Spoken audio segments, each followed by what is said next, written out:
जय हिंद और जोहार।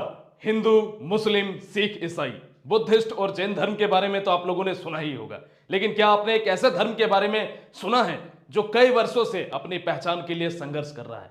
एक ऐसा धर्म जो देश की आजादी से पहले अपने अस्तित्व को काफी मजबूत देख पा रहा था, लेकिन आज वही धर्म अपने अस्तित्व को बनाए रखने के लिए संघर्ष कर रहा है और सरकार के खिलाफ हर बार अपनी मांग को रख रहा है। जी हाँ साथियों, मैं बात कर रहा हूं सरना धर्म के बारे में। आज के इस वीडियो में मैं एक बहुत ही कंट्रोवर्शियल मुद्दे पर बात करने वाला हूं कि किस प्रकार से सरना धर्म का पूरा इतिहास को दबाया गया और सरना धर्म जिस प्रकार से आजादी से पहले लोकप्रिय था, धीरे धीरे सरना धर्म की लोकप्रियता कैसे कम हुई। सरना धर्म एक ऐसा धर्म जिसकी कुल आबादी देश में कुल जैन धर्म को मानने वाले लोगों की आबादी से कई गुना ज्यादा है।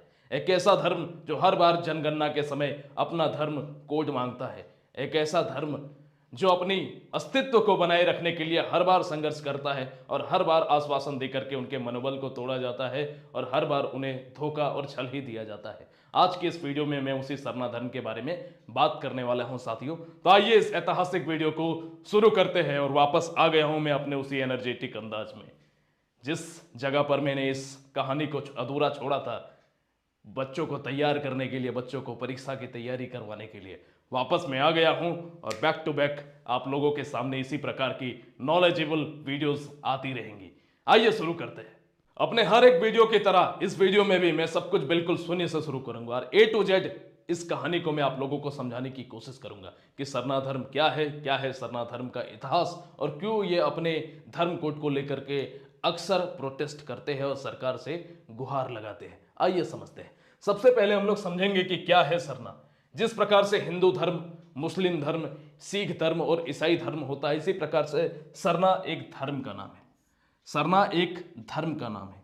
देश में जो प्राचीन आदिवासी थे, जो प्राचीन आदिम जनजाति थे, उन्हीं में से एक आपका सरना धर्म भी था। इनके बारे में ऐसा कहा जाता है, धर्मावलंबी, सरना धर्म को मानने वाले धर्मावलंबी कहते हैं कि हमारी संस्कृति उस समय से है जब पृथ्वी का विकास हुआ था। जिस समय मानव की उत्पत्ति हुई उस समय से हमारा धर्म और हमारा मजहब चलता है। जब हम लोग सरना के बारे में बात करें साथियों, तो जो आदिम जनजाति है, आदिम जनजाति प्रकृति की पूजा करते थे और प्रकृति में दो देवताओं को इन्होंने नाम दिया। पहला था धर्मेश और दूसरे देवता का नाम था सरना। धर्मेश को इन्होंने पिता कहा और सरना को इन्होंने माता कहा। जिस प्रकार से हम लोग दुर्गा माँ की पूजा करते हैं, भारत माँ की पूजा करते हैं, उसी प्रकार से सरना इनकी एक धर्म की माँ है, जननी है। इसीलिए ये सरना धर्म इनकी जननी के नाम से भी प्रचलित हुआ।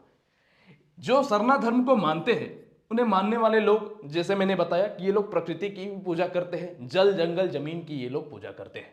इस धर्म के अनुयायी यानी कि भक्त के बारे में जब हम लोग बात करें तो झारखंड, बिहार, पश्चिम बंगाल, उड़ीसा, छत्तीसगढ़, उत्तर प्रदेश, इसके बाद त्रिपुरा, असम, महाराष्ट्र इत्यादि क्षेत्रों में भी पाए जाते हैं। जब भारत से बाहर हम लोग विदेशों में जाए तो नेपाल और भूटान के साथ साथ बांग्लादेश जैसे क्षेत्र में भी आपका सरना धर्म के लोग पाए जाते हैं। लेकिन इनका केंद्र बिंदु अगर हम लोग बात करें तो झारखंड ही हमारा इसका केंद्र बिंदु है, जहां पर सबसे ज्यादा पॉपुलेशन देखने को मिलता है। आगे जब हम इसके बारे में बात करें, सरना धर्म के अस्तित्व के बारे में, जैसे मैंने बताया कि ये आदि काल से जंगलों में रहते थे। उस समय प्रकृति के सारे गुण और सारे नियम को ये लोग समझते थे और जब प्रकृति के नियम पर चलने लगे तो समय के साथ वे आदिवासी जितनी भी पूजा पद्धति करते थे उन सभी में कहीं ना कहीं प्रकृति की ही पूजा विद्यमान थी। सरना धर्म को आदि धर्म इसीलिए कहा जाने लगा क्योंकि आदि काल से यह सरना धर्म चलता आया है। सरना धर्म आदिवासियों में मुंडा, हो, संथाल, भूमिज, उराव, गोंड और भील इत्यादि खास तौर पर मानते हैं। इन सभी झारखंड में रहने वाले सभी लोग, यहां तक उराव तक तो जानते ही होंगे, लेकिन गोंड और भील जनजाति के बारे में बात करें तो ये भारत में सबसे ज्यादा पाई जाने वाले जनजातियों में से एक है। मध्य प्रदेश, उत्तर प्रदेश के क्षेत्र में ये जनजाति आपको मिलेगी और भारत के कई अन्य राज्यों में भी गोंड और भील जनजाति के लोग आपको मिल जाएंगे। सरना धर्म को मानने वाले अनुयायी कहते हैं, भक्त कहते हैं कि प्रकृति की रक्षा करना हमारी संस्कृति है, हमारा कर्तव्य है, क्योंकि प्रकृति ही हमारा देवता है और प्रकृति ही हमारा खुदा है, हमारा ईश्वर है। इसीलिए ये जो भी पूजा अर्चना करते हैं, प्रत्येक पूजा अर्चना में जल, जंगल और जमीन को ही केंद्र बिंदु रखा जाता है और उन्हीं को समर्पित हर एक पूजा अर्चना होती है। आइए साथियों आगे बढ़ते हैं। ये ना तो मूर्ति की पूजा करते हैं, ना ही किसी वर्ण व्यवस्था को मानते हैं, ना ही स्वर्ग नरक को मानते हैं। इन सभी चीजों में ये विश्वास नहीं करते, इसलिए ये हिंदू धर्म से बिल्कुल अलग है। जैसा कि मैंने वीडियो के शुरुआत में आप लोगों को समझाया कि 1951 से पहले सरना धर्म काफी सुरक्षित था। उसके लिए एक विशेष कोड था। जब जनगणना होती थी तो ब्रिटिश सरकार एक कोड पर साइन करवाती थी कि हिंदू, मुस्लिम, सिख, ईसाई के बाद एक सरना भी एक बॉक्स होता था। उस बॉक्स पर क्लिक करना होता था कि हम सरना धर्म से हैं। लेकिन आजादी के बाद धीरे धीरे इस सरना धर्म को समाप्त कर दिया गया और ये सरना धर्म के जो लोग हैं वो जब मैं आपको पाई चार्ट दिखाने की कोशिश करूं, मैं एक बार पाई चार्ट आप लोगों को दिखाता हूं। तो इस पाई चार्ट को जब आप ध्यान से देखेंगे तब आपको समझ में आएगा कि जिस प्रकार से हिंदू, इस्लाम, क्रिश्चियनिटी, सिख और बुद्धिज्म, जैनिज्म है, इसी प्रकार से सरना धर्म का भी एक बॉक्स हुआ करता था। वो बॉक्स समाप्त कर दिया गया है और इसी को लेकर के सारी लड़ाई है और इसी को लेकर के अक्सर जो है सरना धर्म के लोग प्रोटेस्ट करते हैं। तो 1951 से पहले ये कोड हुआ करता था, लेकिन 1951 के बाद ये जो सरना धर्म वाले लोग हैं, ये कुछ लोग हिंदू की तरफ चले गए, कुछ लोग क्रिश्चियनिटी में चले गए, कुछ लोग जैन धर्म को मानने वाले हो गए। इस प्रकार से अलग अलग धर्मों में ये विभाजित हो गए, जिसके कारण इनका जो धर्म है, इनका जो अस्तित्व है, ये धीरे धीरे समाप्त होने लगा। आइए आगे जानते हैं। इस धर्म के लोग सरहुल पर्व को काफी धूमधाम से मनाते हैं और वे इस दिन को ही अपना नया साल का पहला दिन मानते हैं। अब देखते हैं आदिवासियों में, संथालों में सरहुल के पर्व को काफी लोकप्रिय ढंग से मनाया जाता है। इस प्रकार से सरना, ये जो आपका धर्म है, इसमें भी सरहुल का पर्व सबसे पवित्र पर्व में से एक होता है। तो इससे आप एक चीज समझ सकते हैं कि ये जो संथाल जनजाति है या आदिवासी जो जनजाति है, यही तो सरना है। लेकिन मैं आपको ये कहना चाहता हूं कि आदिवासियों में भी कुछ अलग अलग समुदाय है। सभी समुदाय नहीं बोलते कि हम सरना धर्म से है, लेकिन कुछ कुछ ऐसे समुदाय हैं।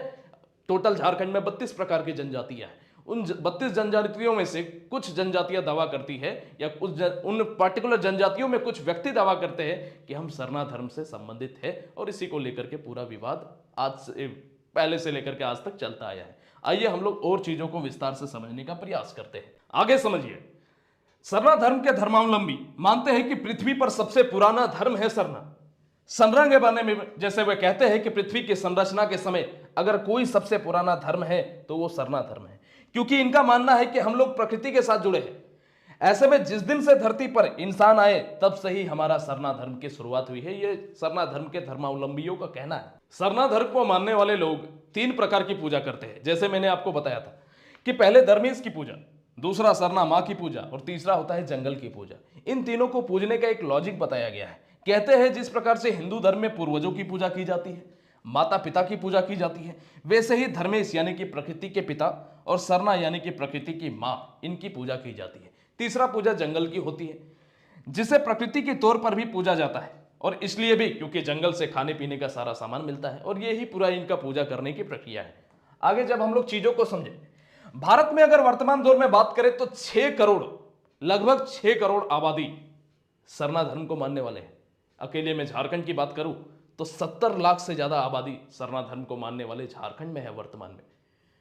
जैन धर्म में अगर हम लोग बात करें तो टोटल भारत में अगर 50 लाख से भी कम 45 लाख के आसपास है, लेकिन तब भी मैं 50 लाख अप्रोक्सीमेट कहता हूं जैन धर्म की आबादी मात्र 50 लाख है। लेकिन जब जनगणना होती है तो जैन धर्म के लिए एक विशेष प्रावधान होता है। एक धर्म कोड सेलेक्ट करने का ऑप्शन रहता है कि आप किस धर्म से हैं। जनगणना के समय पूछा जाता है तो आप टिक करते हैं कि मैं जैन धर्म से हूं। इसी प्रकार से जब इतनी ज्यादा आबादी है तो सरना धर्म के लिए कोई विशेष कोड क्यों नहीं रहा, इसको लेकर के अक्सर जो है समस्याएं खड़ी होती आई है। झारखंड में जैसे मैंने बताया कि 32 प्रकार के जनजातियां हैं और उन जनजातियों में अगर आप छांटने का प्रयास करेंगे कि कौन सी जनजाति सरना धर्म का है तो आप नहीं समझ पाएंगे, आप नहीं छांट सकते। वो खुद आप सामने से बोलेंगे कि हाँ हम सरना धर्म को मानने वाले हैं, तभी जाकर के आप उनको चयन कर पाएंगे। ठीक है, आगे बढ़ते हैं। अब हम लोग समझते हैं कि सरना धर्म के अस्तित्व का समापन कब से शुरू हुआ। सन 1871 से लेकर के 1951 तक जब जब जनगणना हुई, जनगणना प्रपत्र में आदिवासियों के लिए एक अलग धर्म कोड होता था, लेकिन 1961 के जनगणना के प्रपत्र से साजिश के तहत इसे हटा करके अन्य धर्म की कोटि में डाल दिया गया। इसके बाद आदिवासी के समक्ष धार्मिक पहचान का संकट खड़ा हो गया और इस कारण आदिवासियों की बड़ी संख्या में धर्मांतरण होने लगा। जनगणना प्रपत्र या फिर सरकारी दस्तावेजों में भी अब अलग धर्म कॉलम नहीं होने के कारण आदिवासी को भी हिंदू, मुस्लिम, ईसाई, सिख, बौद्ध या फिर जैन धर्म में से किसी एक कॉलम में अपना धर्म दर्ज कराना पड़ता था और इसके कारण आदिवासियों का सही जनगणना नहीं हो पाती थी कि टोटल उनकी पॉपुलेशन क्या है। मैं अगर सेंसस की इस रिपोर्ट को दिखाऊं तो आप देख पा रहे होंगे यहाँ पर हिंदू है, यहाँ पर मुसलमान है या क्रिश्चियनिटी है, यहाँ पे सिख है, यहाँ बुद्धिस्ट है और यहाँ जैनिज्म है। आदिवासियों को सिलेक्ट करना पड़ता है तो या तो वो हिंदू की तरफ सेलेक्ट करते हैं या तो वो अनएफिलिएटेड या अदर की तरफ भी सेलेक्ट कर देते हैं। अनएफिलिएटेड का मतलब होता है जो किसी धर्म को नहीं मानते हैं और अदर्स मतलब जो किसी न किसी धर्म को मानते हैं लेकिन उनकी पहचान या कह सकते हैं कि किसी धर्म को मानते हैं जिसकी पहचान या जो इस लिस्ट में शामिल नहीं है। तो बहुत से लोग, मैक्सिमम लोग अदर की तरफ या हिंदू की तरफ जो है सेलेक्ट करते हैं। अब हम लोग समझते हैं कि सरना धर्म को मानने वाले लोग आखिर क्यों अक्सर प्रोटेस्ट और आंदोलन करते हैं, क्या है इनकी मांगे। आइए एक एक करके हम लोग समझने का प्रयास करते हैं। इनकी सरकार की अभी तक की सिर्फ और सिर्फ एक ही मांग है कि सरना धर्म कोड को अगली जनगणना से पहले लागू किया जाए। ऐसा हुआ तो हमारी मुख्य समस्या खुद ब खुद ही समाप्त हो जाएगी। 2011 का जब जनगणना हुआ तब लगभग 79 लाख लोग ऐसे हुए जिन्होंने कहा कि हम सरना धर्म से संबंधित थे। उन्होंने किसी को सेलेक्ट ही नहीं किया, बोला कि हम लोग इलेक्शन में जाएंगे नहीं, हम लोग वोट डालने के लिए जाएंगे ही नहीं अगर ऐसा होगा तो। सरना धर्म के लोग अक्सर ये डिमांड रखते हैं और अक्सर ये कहते हैं कि अगर आप हमारे धर्म को एक ऑफिशियल धर्म नहीं बनाते हैं तो हम लोग वोट देने के लिए ही नहीं जाएंगे, जिससे केंद्र सरकार को भी एक बहुत बड़ा नुकसान होने की संभावना है। और इस बार सरना धर्मावलंबियों के गुरुओं का यही कहना है कि 2024 या जब भी आपका जनगणना हो, 2021 को होना था वो तो नहीं हुआ, लेकिन जब भी होने वाला हो जनगणना उस समय सरना धर्म का एक अलग कोड हो। अलग कोड से बार बार आप कंफ्यूज मत होना। जिस प्रकार से हिंदू को सिलेक्ट करने का एक बॉक्स रहता है उसी प्रकार से उस बॉक्स का ही नाम है आपका सरना धर्म कोड, समझे। जिस प्रकार से हिंदू, मुसलमान, सिख, ईसाई का आपका बॉक्स था ना, उसी प्रकार से सरना धर्म का एक बॉक्स होगा, उसी बॉक्स को ही कहते हैं सरना धर्म कोड। आप इस बात को समझेंगे। आगे समझिए, 50 लाख लोगों ने दर्जा नहीं मिलने के बावजूद सरना को अपना धर्म बताया और सरना को धर्म का दर्जा मिला तो और ज्यादा आदिवासी लोग इस धर्म को अपनाएंगे। ऐसे में संविधान के आर्टिकल 25 के तहत किसी भी धर्म को मानने के मौलिक अधिकार के तहत सरना धर्म कोड को मान्यता मिलना चाहिए। संविधान में भी इस बात का जिक्र है आर्टिकल 25 में कि अगर आप किसी अलग धर्म को मानते हैं तो सरकार उस चीज को एक्सेप्ट करेगी और आप लोगों के लिए एक विशेष धर्म कोड बनाएगी, क्योंकि इतिहास से वो चलता आया है। हाँ, समय के साथ कुछ हुआ होगा इंसिडेंट जिसके कारण वो हट गया, लेकिन वापस से ऐसा नहीं कि असंभव है, ऐसा किया जाना संभव है, पॉसिबल है। आइए समझते हैं कि सरना को हिंदू या क्रिश्चियन से अलग धर्म का दर्जा क्यों मिलना चाहिए। रांची यूनिवर्सिटी के प्रोफेसर रहे कर्मा उराव का कहना है कि सरना धर्म को मान्यता मिले, इसका एक ठोस तर्क तो इसे मानने वालों की संख्या है कि इसकी संख्या देखिए कि जैन धर्म से ज्यादा इसकी संख्या है, तो इसके लिए क्यों नहीं एक धर्म कोड होगा। दूसरा, 2011 की राष्ट्रीय जनगणना के अनुसार सरना धर्म को मानने वाली संख्या जैन धर्म को मानने वाले से भी ज्यादा है, जो मैंने बताया, इसलिए इसे भी धर्म का दर्जा मिलना चाहिए। सुरक्षा के अभाव से सरना धर्म के लोग आरक्षण का लाभ लेने के लिए हिंदू या क्रिश्चियन धर्म को अपना लेते हैं, इसलिए भी हमारे धर्म को मान्यता मिलनी चाहिए। तो ये 3 मत रखे गए रांची यूनिवर्सिटी के प्रोफेसर के माध्यम से। आइए समझते हैं। इनका यह भी कहना है कि 2016 में केंद्र सरकार ने कहा था कि आदिवासी समुदाय को के लोग 6 में से, ये जो 6 धर्म है उन 6 धर्म में से किसी भी एक धर्म को चुन सकते हैं, अलग से कॉलम नहीं जोड़ा जाएगा। ऐसे में हमारी मांग है कि जब सरना हमारा धर्म है तो हम क्यों जबरदस्ती दूसरे धर्म को माने। ये सरना धर्मावलंबियों का कहना है। सरना को अलग धार्मिक समुदाय के रूप में मान्यता मिलने से उनकी भाषा और इतिहास को बेहतर सुरक्षा मिलेगी और आदिवासियों की धार्मिक पहचान बचाने के लिए भी ये जरूरी है। ये सभी बातें जो है इन सभी का कहना है। आगे बढ़ते हैं। 1871 ईस्वी में जब पहली बार देश में जनगणना हुआ, उस समय आदिवासियों के लिए अलग से धार्मिक कोड की व्यवस्था थी। 1951 के जनगणना में भी आदिवासियों के लिए अलग धर्म 1951 ईस्वी से ही जनगणना में आदिवासियों के लिए अलग धर्म के बजाय हिंदू धर्म को ही शेड्यूल ट्राइब्स यानी एसटी की कैटेगरी में कहा जाने लगा। इसके साथ ही जनगणना में धर्म को लेकर के एक अलग से कैटेगरी अन्य बनाया गया और 2011 की जनगणना में 79 लाख लोगों ने धर्म का कॉलम में अन्य भरा था। ये अन्य कहने का मतलब यही है, मैं अगर आपको चीज़ों को समझाऊं, फिर से मैं अगर आपको समझाऊं इस बॉक्स के माध्यम से, तो देखिए हिंदू, इस्लाम, क्रिश्चियनिटी, सिखिज्म, बुद्धिज्म, जैनिज्म, अनएफिलिएटेड और अदर्स। तो ये अदर्स के ऑप्शन को मैक्सिमम आदिवासी लोग क्या करते हैं, सेलेक्ट कर देते हैं। मैक्सिमम लोग इस अदर्स को सेलेक्ट कर देते हैं और ये चाहते हैं कि अदर्स ना होकर के यहाँ पर सरना धर्म कोड हो, है ना। आइए और चीजों को हम लोग समझते हैं। अब समझते हैं कि भारत सरकार का इस सरना धर्म कोड को लेकर के क्या तर्क है। आइए, 2020 में झारखंड विधानसभा ने सरना आदिवासी धर्म कोड का प्रस्ताव पास किया और इसमें आदिवासियों को अलग धर्म का दर्जा देने की बात कही। इसे लागू करने के लिए केंद्र सरकार की हरी झंडी चाहिए थी, लेकिन केंद्र सरकार ने इस प्रस्ताव को अनुमति ही नहीं दिया। तब से लेकर के अभी तक लगातार ये संघर्ष कर रहे हैं सरना धर्म को मानने वाले लोग, और अक्सर केंद्र सरकार को ये धमकी देते हैं कि साल 2024 के जनगणना, या जब भी 2024 में ही अनुमान लगाया जा रहा है कि जनगणना होगा, क्योंकि लोकसभा के चुनाव से पहले तो होना ही चाहिए, तो अगले जनगणना से पहले अगर ऐसा नहीं होता है तो हम सरना समुदाय में से कोई भी लोकसभा के इलेक्शन में वोट डालने के लिए नहीं जाएंगे। वर्तमान दौर में देखेंगे तो इस प्रकार से सरना समुदाय के लोग, एक खूबसूरत समुदाय जो अपने सौंदर्य के लिए, प्रकृति को पूजने के लिए, प्रकृति को सुरक्षा प्रदान करने के लिए, ये लोग अपना संस्कृति का हिस्सा, अपने परंपरा, अपना रिस्पॉन्सिबिलिटी समझते हैं कि ये जो पर्यावरण, ये जो ग्लोबल वार्मिंग हो रहा है वो नहीं होना चाहिए, ये ग्लोबल वार्मिंग खत्म होना चाहिए। प्रकृति का जिस प्रकार से दुरुपयोग कर रहा है, अलग अलग तरह के फैक्ट्रीज, अलग अलग तरह से इंडस्ट्रियलाइजेशन हो रहा है, हमारा जो प्रकृति को नुकसान हो रहा है, उस नुकसान को रोकने का ही जिम्मेदारी सरना धर्मावलंबियों का मानना है, और इन पूरे समुदाय का यही मानना है। तो इनकी सोच की मैं भी दाद देना चाहूंगा कि इनका जो प्रकृति की पूजा करने का जो कॉन्सेप्ट है, ये मुझे बहुत अच्छा लगा। जिस प्रकार से आज के डेट में देखेंगे कि धीरे धीरे झारखंड में इंडस्ट्रियलाइजेशन बढ़ रहा है, इंडस्ट्रियलाइजेशन बढ़ने के कारण जंगलों की सफाई हो रही है, लेकिन जितने जंगल काटे जाते हैं, क्या उतने पेड़ लगाए जाते हैं? और अगर पेड़ नहीं लगाए जाएंगे तो वो दिन दूर नहीं जब हमारा भी वातावरण दिल्ली की तरह हो जाएगा, दिल्ली की तरह दूषित हो जाएगा, सांस लेने में दिक्कत आएगी। जिस प्रकार से हमारा नाम झारखंड पड़ा, हमारे स्टेट का नाम झारखंड, झाड़ियों के कारण, प्रकृति के कारण, इसकी खूबसूरत सौंदर्य के कारण और इसकी सुगंधित हवा के कारण इसका नाम झारखंड पड़ा, वही धीरे धीरे दूषित हो जाएगी, मैलित हो जाएगी, क्योंकि धीरे धीरे यहाँ पे इंडस्ट्रीज का स्कोप हर दिन बढ़ता चला जा रहा है। और ऐसी स्थिति में सरना धर्मावलंबियों का इस प्रकार की मांगों का रखना आप किस प्रकार से देखते हैं, नीचे कमेंट बॉक्स में लिखेंगे। ये अक्सर जो है सरना धर्म के लोगों को इस प्रकार से प्रोटेस्ट करना पड़ता है, कई महीनों तक, कई सदियों तक, कई सालों से ये लगातार जो है अपनी बातों को लेकर के सरकार के सामने अपनी मांगों को रखती है, लेकिन सरकार हर बार इनकी बातों को सुनने से इनकार करती है।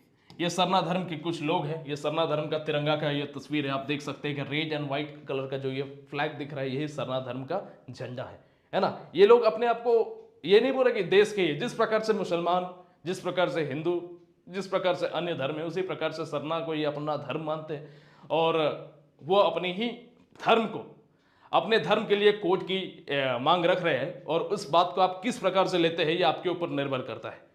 अगर मुझसे पर्सनली पूछा जाए तो मैं इस चीज़ को बिल्कुल अच्छा कहना चाहूँगा, क्योंकि जब पहले 1951 से पहले ये सभी बातें थी, सरना धर्म को मानने वाले लोग थे और उनके लिए अलग एक धर्म कोड था, तो अभी क्या इससे समस्या है जिसके कारण एक कोड नहीं दिया जा सकता? दिया जाना चाहिए।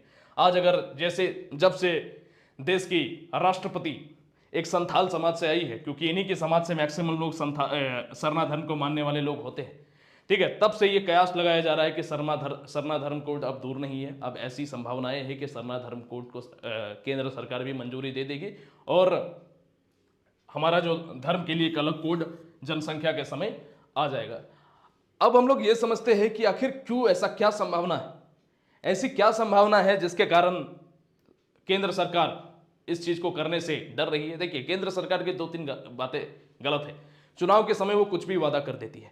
पहला वादा कि जातिगत जनगणना करवाना। अब जातिगत जनगणना करवाएंगे तब सबसे पहले कौन उठ करके आएंगे? जातिगत जनगणना में सरना धर्म के लोग भी आएंगे उठ करके। तो जातिगत जनगणना कराना संभव ही नहीं है, तब भी जातिगत जनगणना के बारे में बातें होती है ना। केंद्र हर बार दावा करता है कि मैं जातिगत जनगणना करवा दूंगा, लेकिन ये करवाना संभव है ही नहीं। कांग्रेस ने एक बार प्रयास किया था, जनगणना करवाई भी, लेकिन लिस्ट को कभी सार्वजनिक किया ही नहीं। तो बीजेपी भी हर बार वादा कर सकती है, लेकिन अगर ऐसा हो गया तो देश में नई आरक्षण की मांगे आ जाएगी। देश में नई आरक्षण की मांगे आ जाएगी, हर कोई बोलेगा कि हम लोग भी EWS कैटेगरी से है, हम लोग भी जो है ST कैटेगरी से है, हम लोग माइनॉरिटी में है, हम लोगों को नई आरक्षण चाहिए। इन सभी चीज़ों से बचने के लिए आरक्षण की नई मांग, और जाहिर सा बात है पक्ष और विपक्ष होता है। जैसे मैंने कल के वीडियो में आप लोगों को बताया, कल का जब मैं वीडियो बना रहा था संपूर्ण कुर्मी समाज के बारे में, जब मैंने वीडियो बताई थी कि कुर्मी समाज अपने आप को ST का दर्जा पाने की चाह रखता है, तो आदिवासी समाज इसका विरोध कर रहा है। तो इसी प्रकार से अलग जो समुदाय है वो इस बात का विरोध करेगा और देश में दंगे फसाद और आरक्षण की नई मांगे होंगी। इसके लिए केंद्र सरकार हमेशा डरती है और इन सभी प्रावधानों से बचने का प्रयास करती है। आइए साथियों, इस वीडियो के अंत में हम लोग यही बोलेंगे कि जो सरना धर्म है, अगले जनगणना फॉर्म में सरकार सरना धर्म के लिए एक अलग कॉलम बनाए, है ना। यही जो मैक्सिमम लोगों की मांग है उसका मैं समर्थन करना चाहूँगा। और इस चीज़ को आप किस तरीके से देखते हैं इसको नीचे कमेंट बॉक्स में आप लिखिए। मैं एक शिक्षक हूँ, मैं अपना ओपिनियन में शिक्षक होने के साथ साथ एक इंसान भी हूँ। अपना ओपिनियन जो मुझे सही लगता है पढ़ करके दस्तावेजों को, ठीक है, उससे मैं प्रतिक्रिया देता हूँ। अब इस चीज़ को आप किस प्रकार से देखते हैं इस चीज़ को नीचे कमेंट बॉक्स में लिखेंगे। आशा करते हैं आज की इस वीडियो में आप लोगों को मजा आया होगा और सारी बातों को आप सरना धर्म से संबंधित A to Z डिटेल्स को आप समझे होंगे। इसी प्रकार के नॉलेजेबल वीडियोस को देखने के लिए हमारे साथ, हमारे इस यूट्यूब चैनल के साथ आप जुड़ सकते हैं, ठीक है। तो आज की इस वीडियो को हम लोग यहीं पे ख़त्म करते हैं। थैंक यू, जय हिंद और जोहार।